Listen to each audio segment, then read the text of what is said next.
What's up, everybody? Cinephile Mike. Today I am here joined by filmmaking duo Sneddy, Teddy Stern and Sneha Mehta to discuss their new short film, Getar Hero, which recently premiered at the Tribeca Festival. Blending the mythology of the American Western with the energy and vibrancy of modern day Mumbai, Getar Hero follows a down on his luck cowboy whose guitar and wallet are stolen, forcing him to navigate the city's neon lit underworld in search of a way forward. Teddy Sneha, thank you so much for taking the time to chat with me today, and congratulations on the premiere at the festival. Thanks Thank so you, much. Mike. So, the first question I want to ask, what was it about the mythology of the cowboy that felt worth exploring through this story and placing within modern day Mumbai? Absolutely. Snad, do you want to take this or you want me to? Yeah, I think it's this is a movie that only the two of us could have made. We're obviously a very American duo that spent a lot of time working in India.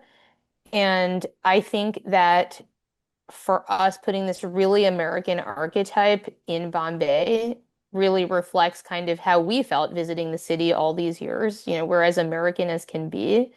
And I think that the way people respond to us and interact with us, you see a little bit of that in the film. But I also think it just lets you explore the thing that we love about India, which is you see how universal our stories are, how we can all connect with each other across cultures, across languages. And so for us, it felt like a lot of fun to put the cowboy, kind of a fish out of water into the city in the same way that we've existed in that city in the past. Absolutely. And I think so when we set out to make this movie, we had basically saved up hundreds of thousands of miles going back and forth to Bombay. And when we left our jobs to start our own thing, Sneddy, um, we decided to kind of panic buy these two round trip tickets to India when they were about to expire.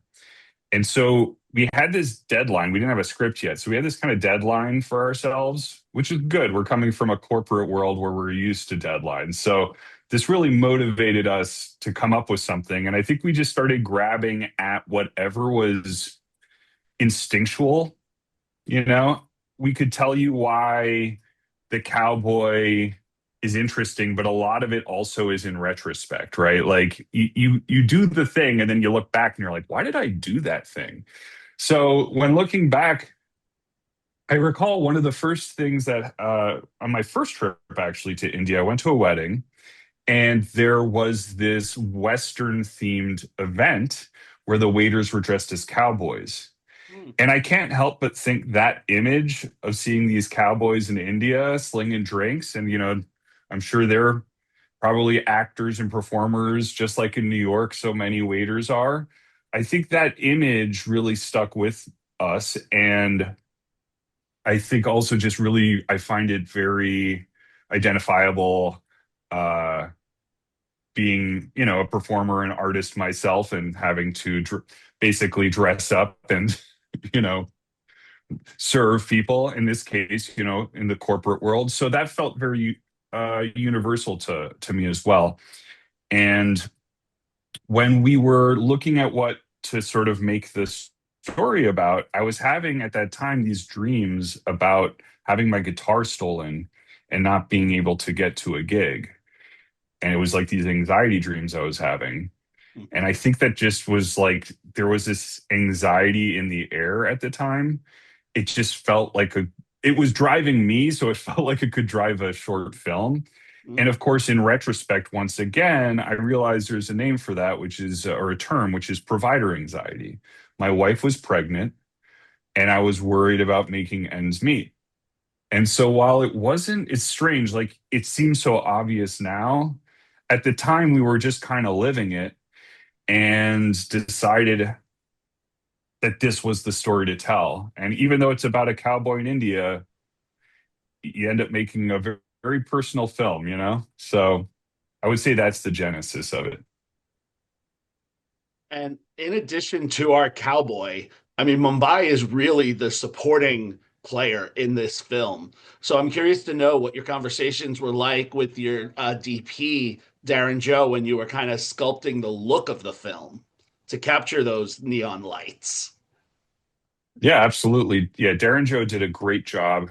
And the discussions we were having, we knew for sure that we were going to do a lot of run and gun guerrilla style stuff that we captured on the streets. It was very important that we get that street energy that we had been admiring and enjoying all those years traveling to Bombay. And we also knew because of budget constraints, we were not going to be shutting down streets in India to capture things. We were going to do it more doc style.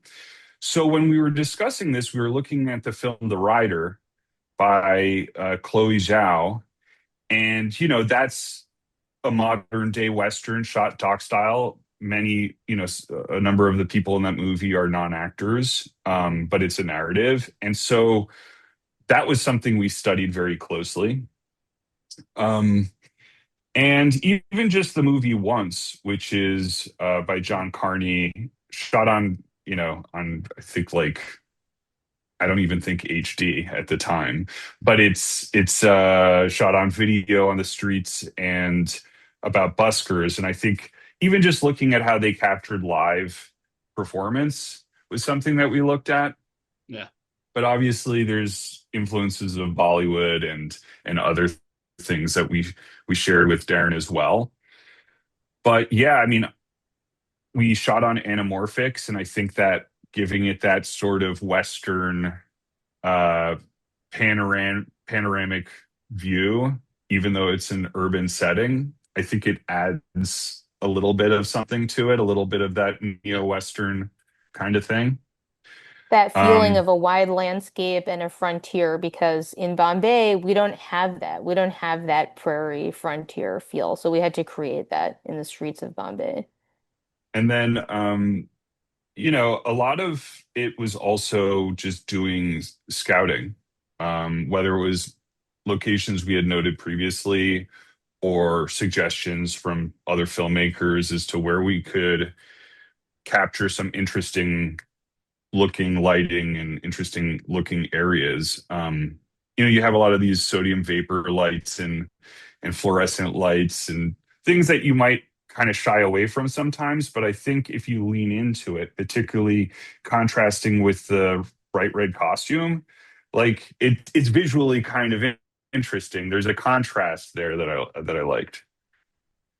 I'm glad you brought that up because that was my next question. Like the Cowboys look immediately stands out against him, and I couldn't help but feel that color had to be very intentional. So, what was it about the red? Your conversations with Misha Lakiani, like how did you sculpt that visual identity? Yeah, I think that's actually a costume that we found here that we brought with us and then had tailored for the lead, Shashank. So it was very much intentional.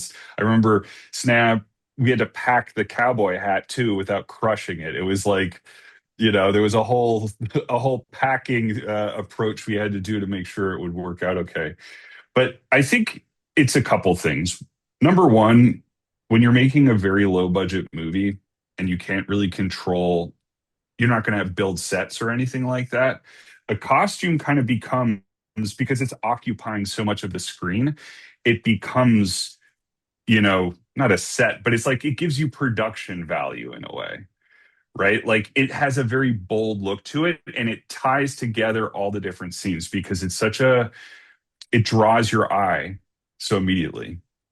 Now the red, I think like, the white stripes did it first to me, seeing that's such a sort of, it has this retro but also flamboyant kind of cowboy look. I think a dusty, subtle look wouldn't have had the punch to it. I think there's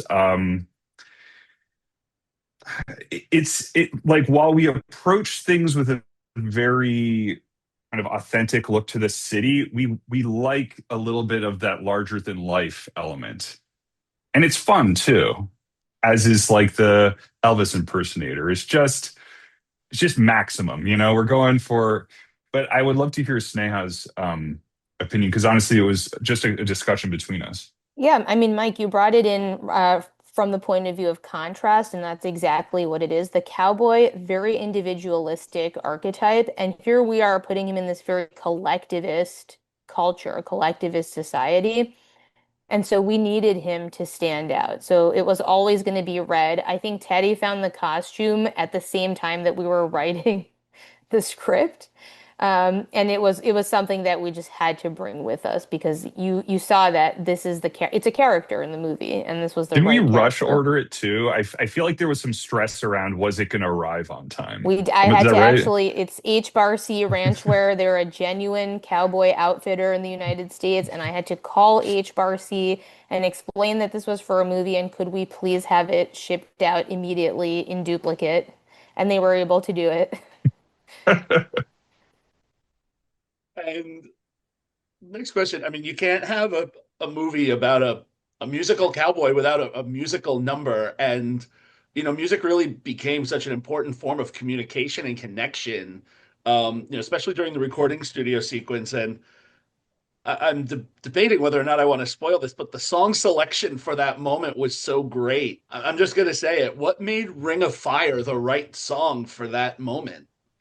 It's funny that it was never a question it was going to be that song. And we actually wrote the script around that moment because we knew we wanted, coming from the world of Bollywood, or at least Bollywood adjacent, where when moments get big, too big for words, particularly a cowboy, a man of few words, you're going to have a performance for that make or break moment.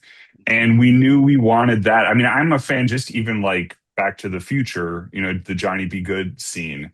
I think, you know, whether it's Bollywood or in Hollywood, I think that there's something really special about having like this everything kind of rides on this one thing and will the character deliver or not.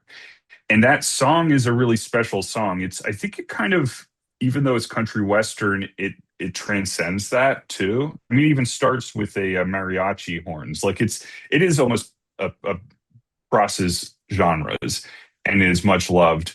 And thematically, it works because it's about passion and about getting engulfed by your passion. I feel like the cowboy is at this kind of moment, this teetering moment where he's kind of getting overwhelmed by his circumstances. So even then it kind of felt like the right move.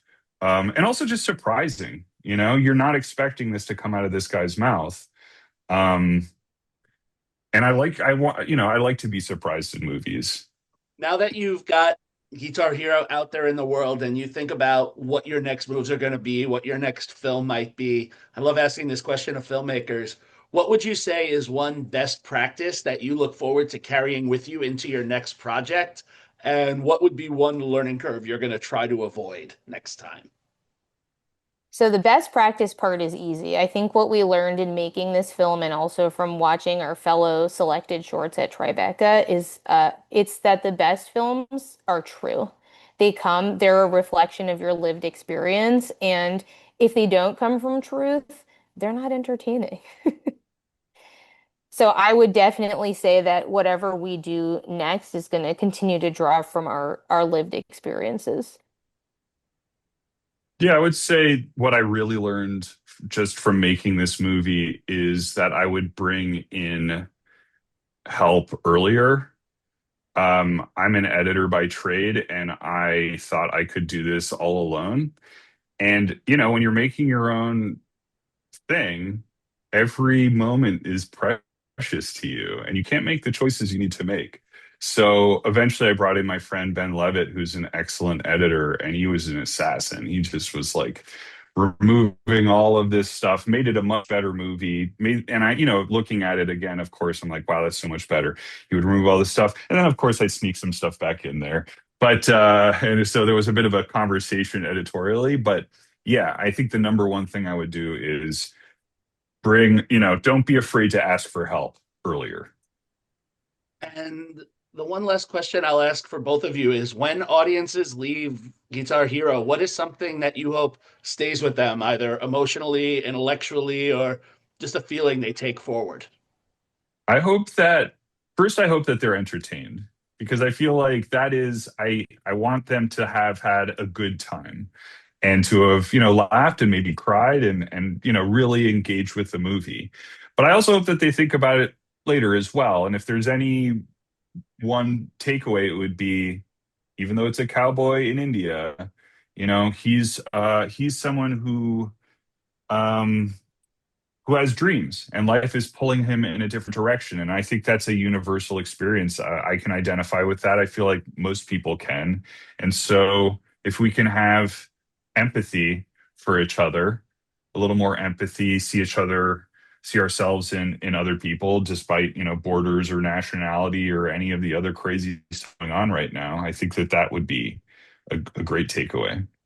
Yeah, I hope that people are firstly entertained, agree with Teddy, and I hope that in being entertained, it makes them rethink these barriers of culture, identity, language, and realize that we're all characters with our own story and our own struggles, and that having purpose and staying resolute and steadfast is its own kind of admirable story across all of these lines. Beautiful. And Well, I know we did it. We did it as filmmakers. We just kept going even when things were tough. And I hope other people will keep going and pursuing whatever it is they want to pursue. well, Sneha, Teddy, Sneddy, thank you so much for taking the time to chat with me today. For those that are watching, Guitar Hero did premiere at the Tribeca Film Festival. We will include information about the film in the notes below so you can keep an eye out for future screening information. For everyone that enjoyed watching, please make sure that you like, subscribe to the channel, and comment so you can catch more great filmmaker interviews like these and other content, including my spoiler-free reviews from all the Tribeca films I saw, award season content. And as always, this is Cinephile Mike reminding you to take a break and watch something new. Teddy, Sneha, have a wonderful afternoon. Thank you. Thanks, you Thank you. too. You too.